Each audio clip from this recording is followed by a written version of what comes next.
Greetings. This is Dr. Della Welch again. We're talking more about John Stuart Mill and utilitarianism. And there's certain major points you need to remember.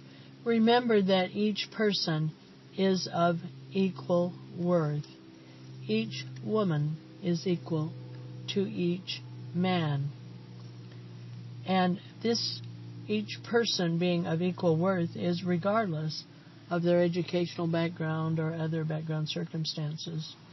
Remember the principle that we are looking for the greatest good for the greatest number of people, and that is utilitarianism.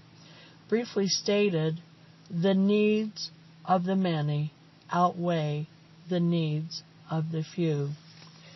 To go into some of the humor in this area, I saw a cartoon where one fellow was talking to another fellow, and he said, utilitarian is best. That's the best method. What could be better than maximizing people's happiness? The other fellow says, I guess you're right. Say, have you thought about the many lives you would save by being an organ donor? And the other person says, no, why? And then it's in a silly cartoon that shows someone taking a knife to him and saying, well, we could kill you and we could have a lot of organs we could donate to make the happiness the greatest for the numbers. So that's kind of a silly cartoon. I see another one about a little girl talking to a clown, and the clown says, but remember, you are responsible for your happiness. A little boy says, incidentally, what is happiness? There's an arrow that says happiness and go this way. I always think of these emojis and the smiley face as happiness. And I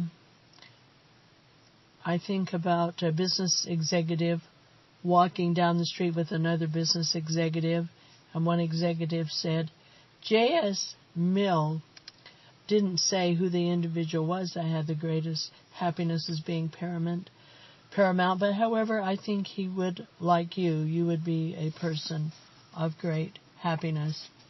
And one cartoon I thought was rather touching. It showed a father and his daughter looking over the cemetery at the various graves. And it said, and the star-spangled banner in triumph shall wave o'er the land of the free because of the brave.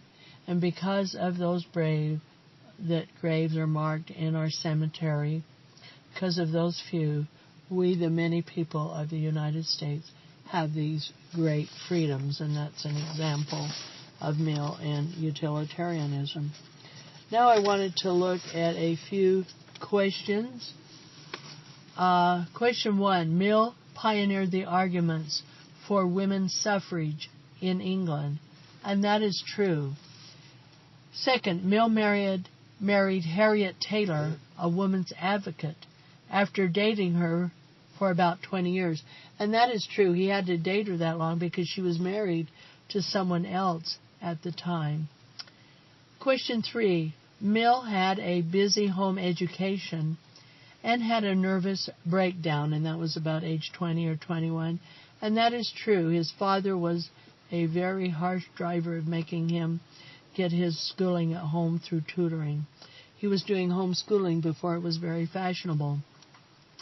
Utilitarianism is often called a consequentialist view because it is not concerned with the principles or the morals, but with the results. That's true. It's very results-oriented.